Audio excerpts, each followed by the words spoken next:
adalah gembalaku, takkan kekurangan aku. Saudara-saudara terkasih, selamat pagi. Salam jumpa lagi dalam Sabda Siap Saji Minggu 14 Maret 2021, Minggu Prapaskah keempat. Marilah kita berdoa. Nama Bapa dan Putra dan Roh Kudus. Amin. Bapa yang penuh kasih, tanpa terasa waktu terus bergulir dan kami memasuki masa Prapaskah yang keempat, yang berarti kami semakin mendekati perayaan Paskah, di mana Putramu yang menjadi manusia wafat di salib dan bangkit untuk menyelamatkan kami. Maka pada hari ini kami akan merenungkan sabda-Mu tentang Yesus bersabda kepada Nikodemus yang bertanya tentang masa depannya. Maka Yesus menerangkan tentang keadaannya.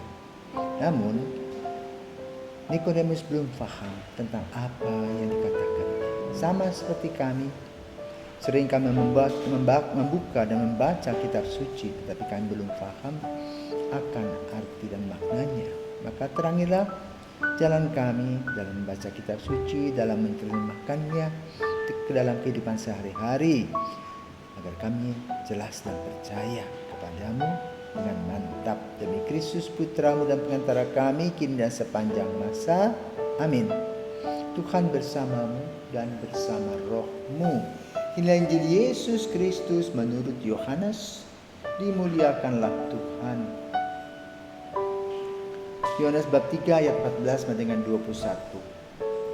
Sekali peristiwa Yesus berkata kepada Nikodemus yang datang kepadanya pada waktu malam, sama seperti Musa meninggikan ular di padang gurun, demikian juga Anak Manusia harus ditinggikan supaya setiap orang yang percaya kepadanya beroleh hidup yang kekal. Karena begitu besar kasih Allah akan dunia ini, sehingga Ia telah mengaruniakan Anaknya yang tunggal, supaya setiap orang yang percaya kepadanya tidak binasa, melainkan beroleh hidup yang kekal.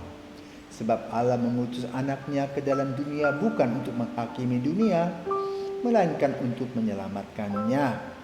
Barang siapa percaya kepadanya, ia tidak akan dihukum.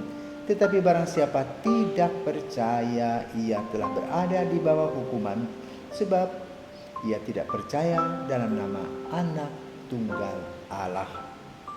Dan inilah hukuman itu: terang telah datang ke dalam dunia, tetapi manusia lebih menyukai kegelapan daripada terang, sebab perbuatan-perbuatan mereka jahat. Sebab barang siapa berbuat jahat, ia membenci terang dan tidak datang kepada terang itu, supaya perbuatan-perbuatannya yang jahat itu tidak nampak. Tetapi barang siapa melakukan yang benar, ia datang kepada terang, supaya menjadi nyata bahwa perbuatan-perbuatannya dilakukan dalam Allah. Demikianlah Injil Tuhan. Terpujilah Kristus. Seorang anak tidak tahu dan tidak paham tentang apa yang terjadi. Yang dia tahu adalah lapar nangis, haus nangis, ngompol nangis. Tapi kemudian perlahan-lahan ia menjadi lebih besar. Tahu makan sendiri, tahu minum sendiri, juga tahu bagaimana dia harus pergi ke belakang. Tidak lagi harus dituntun oleh orang tua.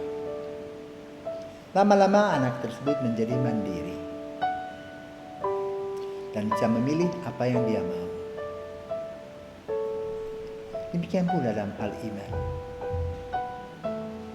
Kita tidak langsung tahu semua misteri Allah, tetapi berada dalam satu proses pengetahuan iman, proses pemahaman dan pendalaman kasih Tuhan di dalam kehidupan kita sehari-hari, melalui sharing pengalaman orang lain yang lebih dulu dari kita.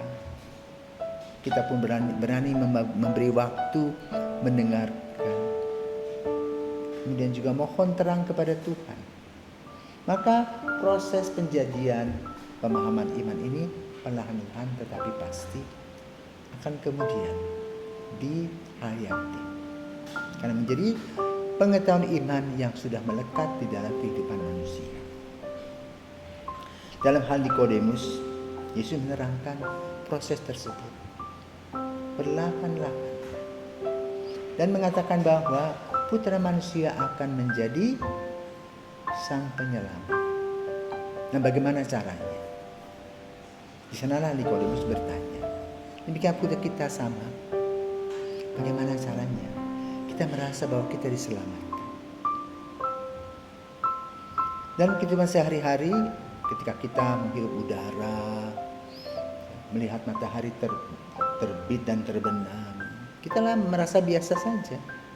Namun, ada saatnya kita merasa bahwa apa yang biasa itu menjadi kurang biasa. Contoh sekarang, setiap orang kalau mau keluar harus pakai masker, menjaga jarak, cipika-cipiki tidak ada lagi, dan juga memperhatikan kesehatan dan kebersihan.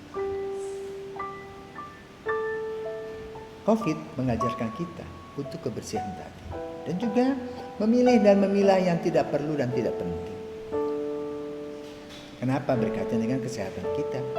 Kalau kita kurang peduli dengan kesehatan itu, maka ujung-ujungnya apa? Maut menjemput. Kita tahu risiko. Demikian pula dalam kehidupan kita sehari-hari. Kita diberikan hati nurani, kita diberi pemikiran, maka kita juga bisa memutuskan setelah memilih, mempertimbangkan. Ini proses sebetulnya penjadian keselamatan di dalam hidup. Di mana hati kita merasa tenang atau tidak tenang setelah melakukan entah aktivitas atau pekerjaan atau ucapan-ucapan kita. Kalau kita merasa tenang, nah itulah terang. Karena apa yang kita katakan itu menyenangkan dan membahagiakan orang. Tetapi kalau kita berkata-kata pedas, bukan untuk edukasi tetapi hanya untuk melampiaskan emosi, maka relasi yang sudah dekat tadi retak. Ini gelap. Maka dengan kata lain, untuk menerjemahkan kitab suci, kita harus belajar bagaimana berhadapan dengan orang-orang lain yang juga punya perasaan. Dicubit itu sakit, maka jangan mencubit. Mencemooh, merendahkan orang lain itu menyakitkan. Jangan dibuat kalau kita tidak mau diperlakukan seperti itu. Jadi itulah urusan timbal balik dalam kehidupan sehari-hari. Bila kita bisa menyelesaikan masalah-masalah kita dengan tenang, dengan selalu berpikir tentang hal-hal positif, kita membawa terang. Ketika kita berhadapan dengan orang-orang lain dengan gembira dan sukacita, kita membawa berita tentang Tuhan yang selalu biasa memberikan kepada kita kegembiraan. Ini sederhana saja. Ditambah lagi kita membaca kitab suci. Kita tahu apa yang perlu, apa yang tidak perlu, apa yang penting, apa yang kurang penting. Maka mari kita membuka kitab suci dan bertanya seperti Nikodemus yang mengkritisi imannya dan mendapat pengarahan dari Yesus. Yang ketiga, mari kita datang kepada Yesus dalam doa-doa kita, dalam doa meditasi kita, dalam doa rosario dan sebagainya, untuk merasakan kehadiran Yesus. Sehingga dengan demikian kita merasa tenang. Semoga apa yang dialami oleh Nikodemus yang digambarkan seperti Musa dengan ularnya. Ularnya Musa itu kan yang memakan ular tenung dari Mesir dan kini menjadi simbol dalam apotek. Bisa itu diambil lalu disuntikan kembali untuk menyembuhkan, sama seperti vaksin yang sekarang ini sedang marak disuntikan. Ya, disuntikan ke dalam tubuh kita, kemudian di sana dia bertumbuh dan berkembang supaya tubuh kita menjadi imun. Dengan pengalaman ini kita diajak untuk berproses dalam iman. Mari kita berikan waktu dan diri kita agar kita betul-betul hadir di dalam proses penjadian tersebut, yang kemudian proses itu menjadi milik kita sendiri. Semoga kita diberkati dan kita mendapat terang dan restu Yesus. Selamat pagi.